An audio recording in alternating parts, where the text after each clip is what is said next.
Yeah, it's my privilege to introduce the Henri Nouwen Award, and I just want to.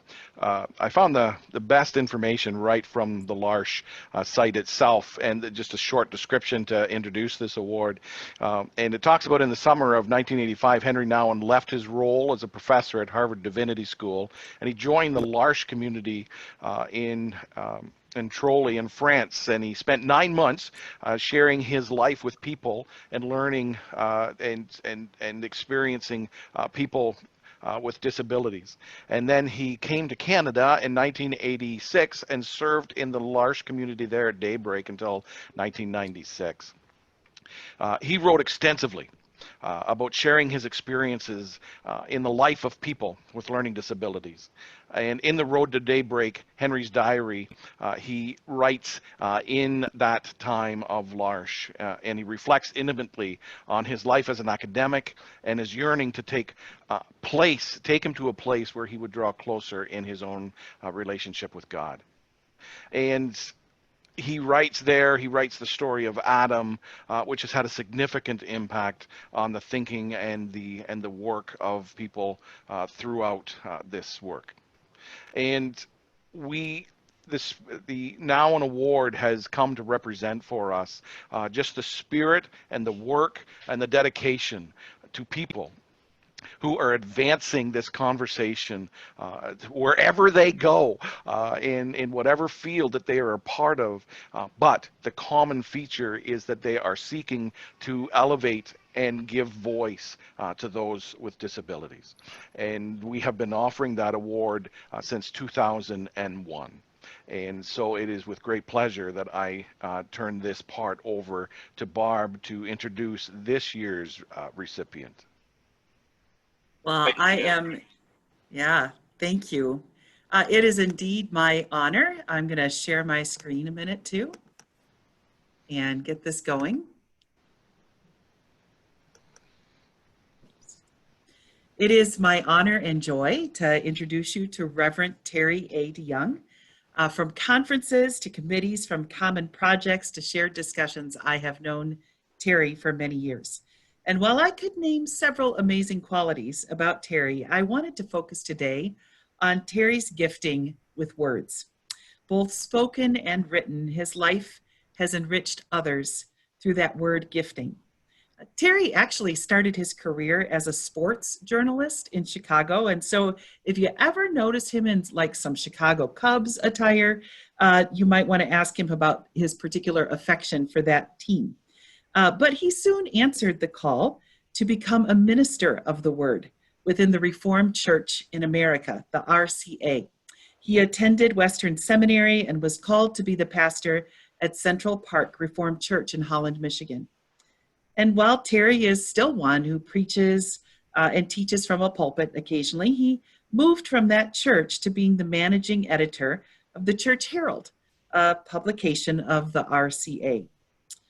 In 2009, however, his professional life would take a turn that would benefit many of us in significant ways. Terry, the pioneer, took his love for both spoken and written words into a brand new position within the RCA, Coordinator of Disability Concerns. Terry has put his love for written words into books, theological papers, blogs, and newsletters. He's put his gift of spoken words into speaking and teaching across North America. Perhaps, however, Terry's favorite use of words are words of encouragement, to come alongside someone with words that are not often heard and provide amplification through his friendship, advocacy, and support. And while he has done this as part of congregations, Terry has also done this as part of his local community, as a 30-year board member of the Disability Network, Lakeshore.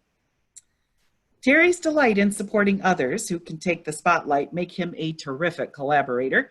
And it wasn't long before Terry and Mark Stevenson, the director of disability concerns for the Christian Reformed Church, became close colleagues and friends.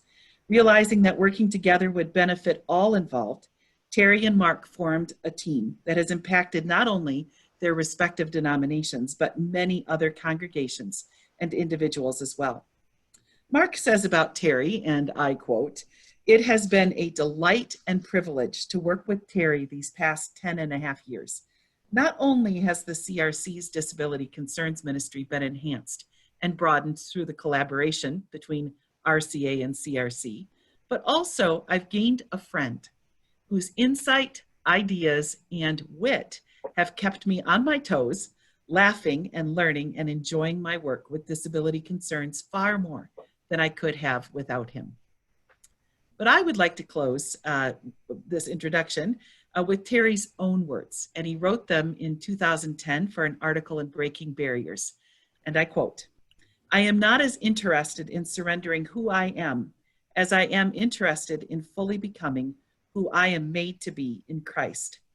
Mine is but one specific disability among thousands, and I am but one person among a billion worldwide who lives with a disability, yet each of us is loved by God and gifted to serve others. Is there a place for us in the church that Christ died to redeem?" And I will end this by just saying that Terry has poured his time, energy, and passion into creating resources and giving support while shouting the answer to his own question, "Yes!" And now it is my honor to introduce Reverend Terry A. DeYoung, the 2020 Henri Nouwen Award winner. And while if we were gathered together, we would have a loud time of applause, would you just take a minute to say congratulations to Terry through the chat feature in this call? And then I would invite Terry to come on next and tell us more about his life and work. Congratulations, Terry. Thanks, Barb.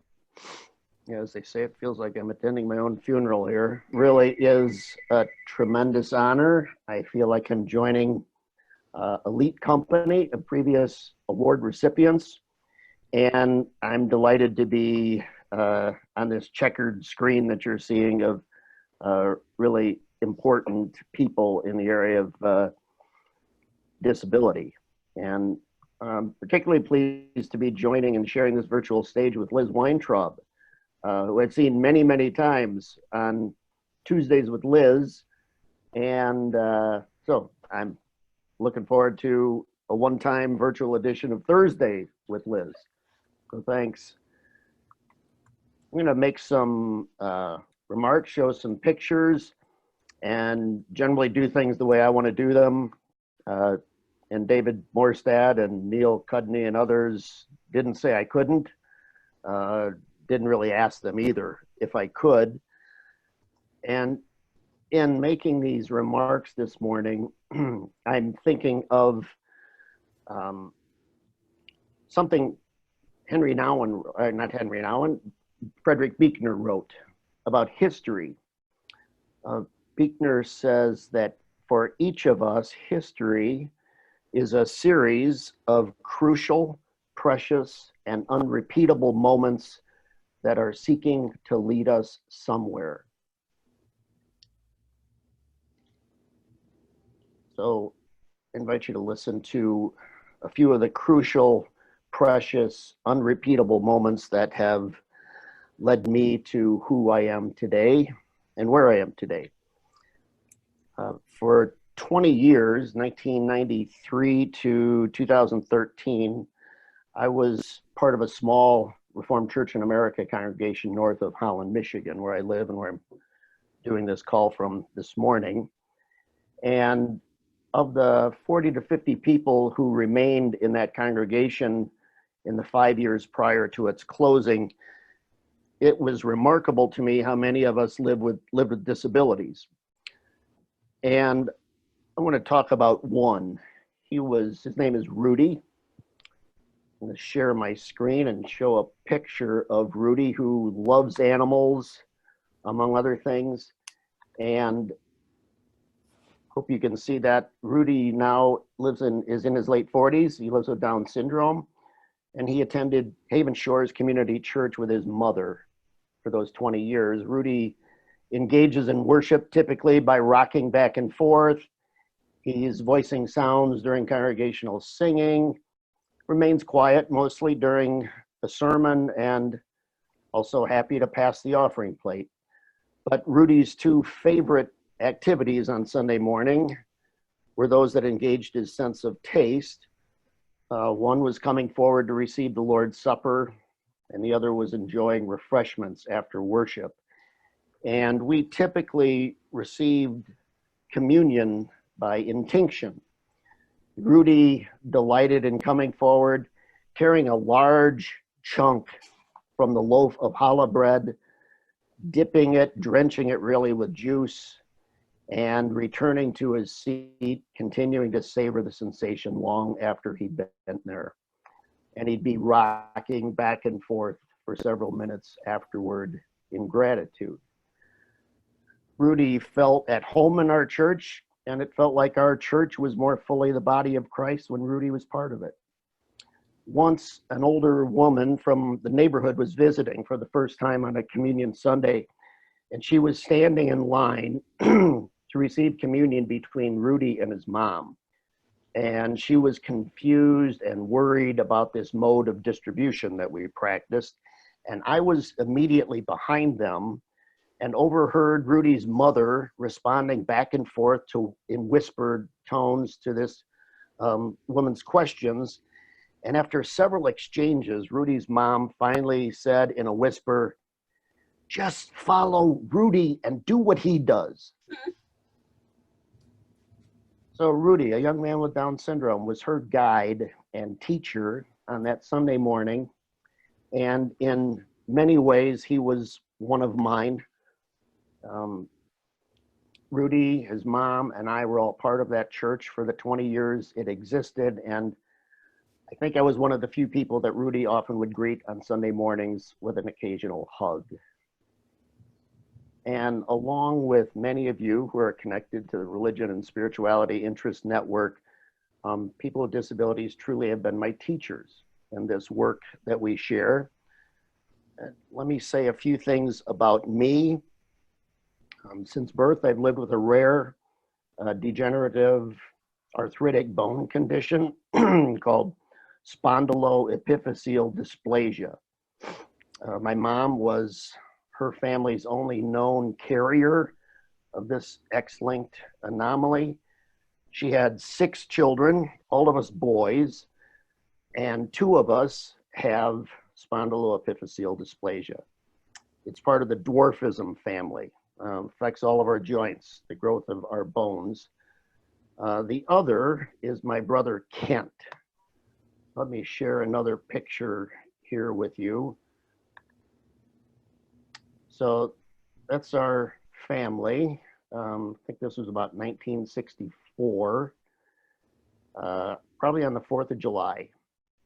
And that's Kent and I to the right of my mom. So I'm leaning up against her, and Kent is to my right. And Kent and I started seeing doctors shortly after we began walking, because that's when the symptoms of this condition were first noticed. We made trips twice a year to specialists in downtown Chicago. And much later, this condition was finally diagnosed by the Mayo Clinic. And I started walking with a cane in 5th grade. I switched to crutches in 7th grade. And after my freshman year in college, the Mayo Clinic performed 2 hip replacement surgeries on me, 8 days apart, one on Kent. And that was 1975. And ever since then, I've walked with a cane. And there have been 8 subsequent surgeries to revise those hip replacements, to replace knee joints, to repair fractured femurs. But I'm really grateful for access to world-class technology, medical technology, and for the mobility that I have now into my 60s. I was a good student who was interested in the same things as other kids, but I really didn't think I had much to offer to the world with my physical limitations. And when I got my driver's license at age 16, I started looking for a job that I could do from my car. And given my love of sports, good grades in English, my dad one time encouraged me to apply for a part-time sports reporter position that was advertised in the local daily newspaper. And with my low self-esteem, I couldn't imagine much to support my application, given my disability, my lack of experience, not to mention my age. And to my great surprise, the sports editor of that paper called to invite me to an interview. And so on crutches, I made my way up 2 flights of stairs to the newsroom of the Joliet Herald News and talked with John Harmon for about 20 minutes. He gave me a writing test to complete, and after that, I thanked him for considering me. And I was shocked when he called back a few days later to offer me that job. And that opportunity in 1973 opened a world to me that I never dreamed possible. And it happened because of my dad's encouragement and because of a sports editor's willingness to take a chance on a shy kid with a disability.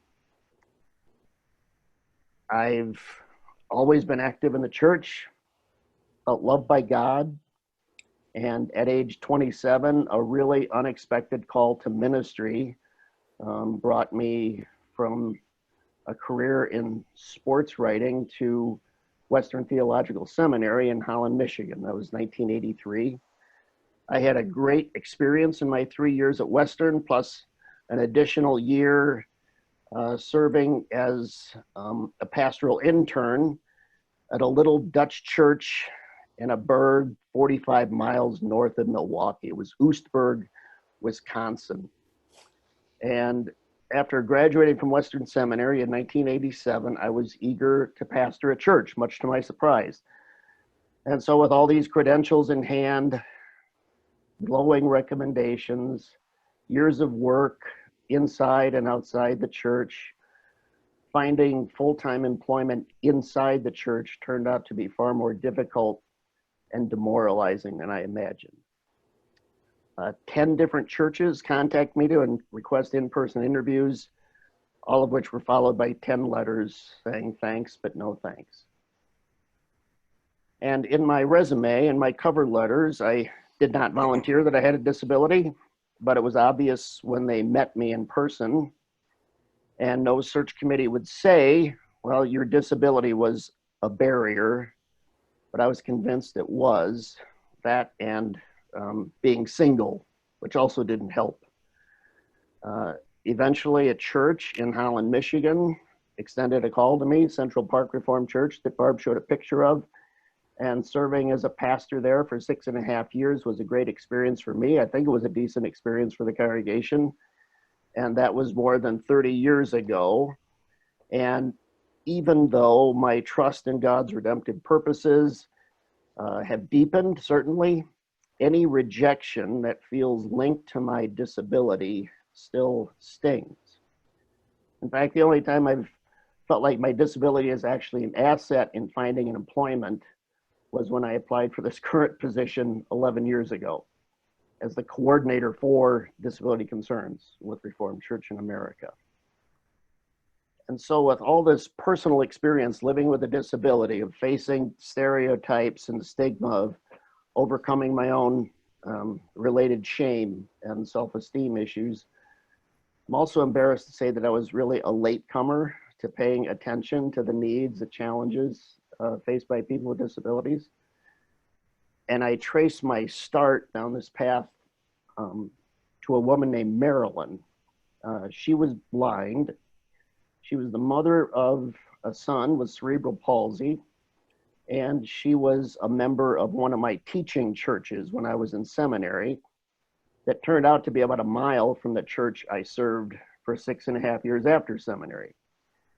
And Marilyn was also a board member on the local ARC, the ARC, as it was known in 1990, the Association for Retarded Citizens. Marilyn and the executive director of the ARC invited me to lunch one summer day, and it was probably 1990, because they wanted to add a clergy person to their board. And Marilyn, knowing me a little bit, thought I might fit the bill. So even though I knew nothing about the ARC or about life with an intellectual disability, had no experience with advocacy.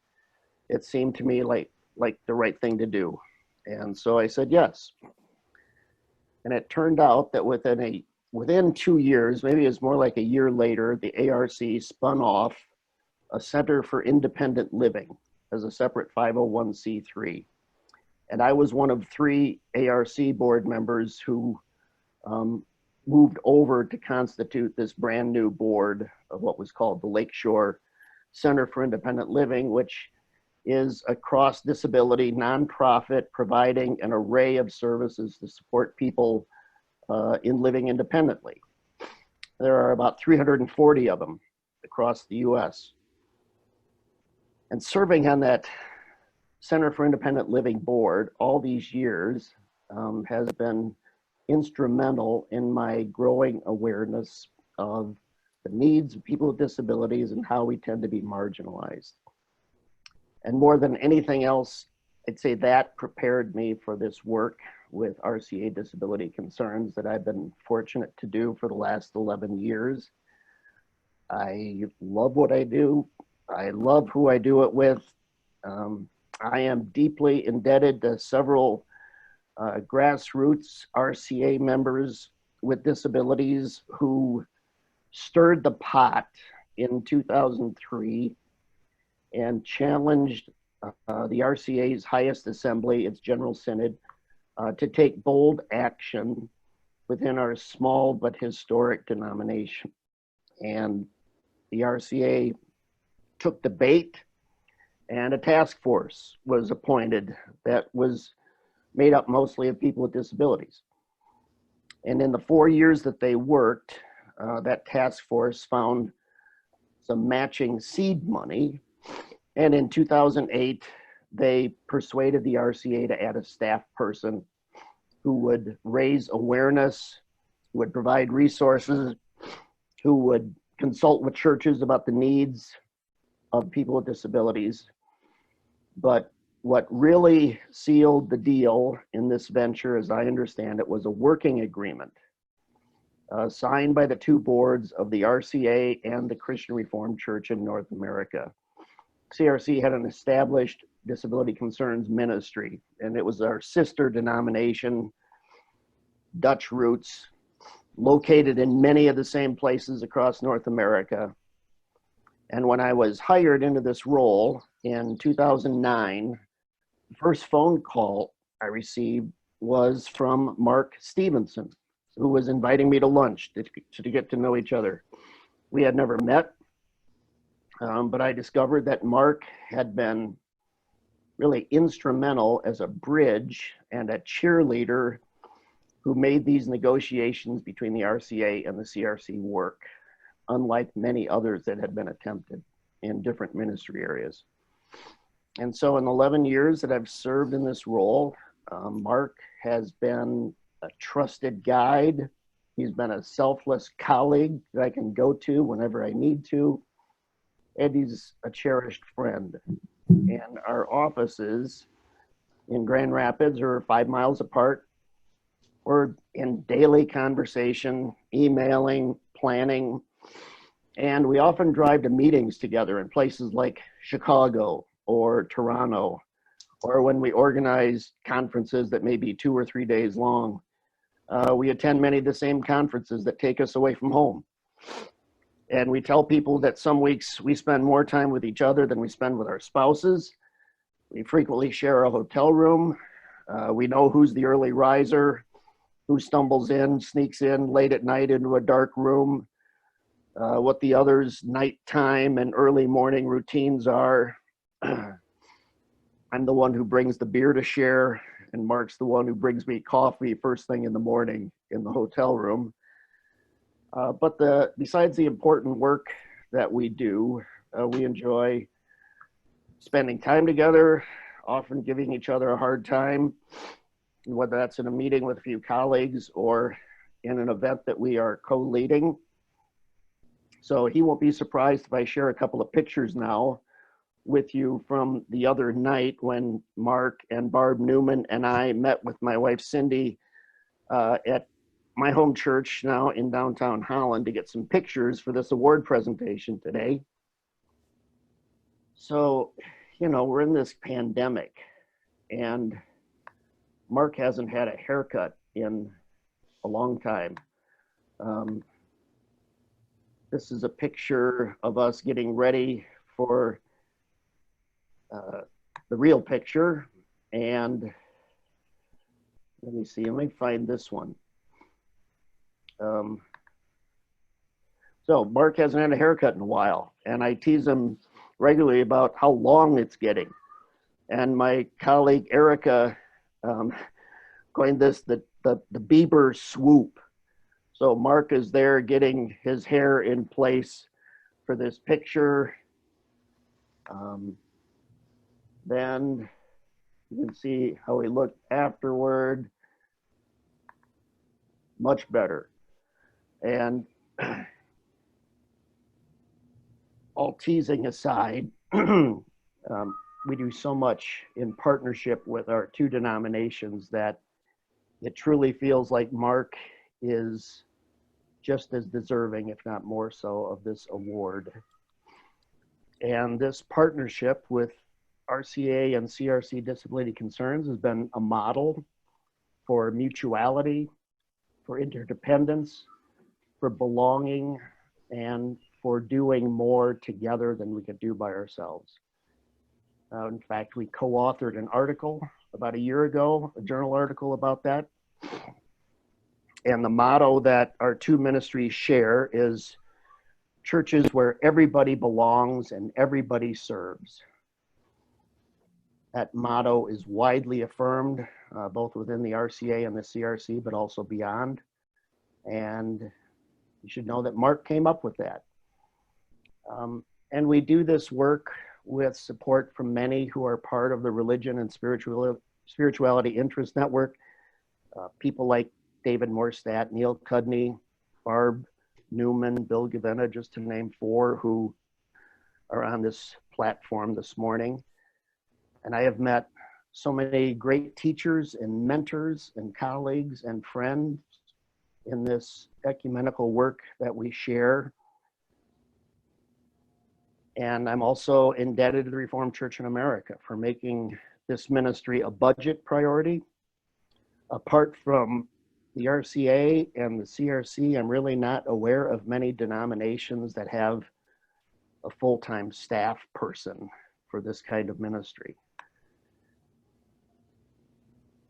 Usually, at least not when we're not living through a pandemic with all of its restrictions, I am on the road usually 60 to 70 nights a year, traveling to churches, to gatherings across the US and Canada. And my favorite part of these trips is getting acquainted with people with disabilities in our churches while also trying to recruit and meet with volunteer disability advocates that are the local boots on the ground for all of our congregations. And these are my teachers. 7 years ago on one of these trips, I met Bobby and Scott. Bobby and Scott are members of an RCA congregation in New Jersey. And having heard about them in the months prior, I set up I made arrangements, and I got to spend an evening with Bobby and Scott and with Bobby's parents at their home.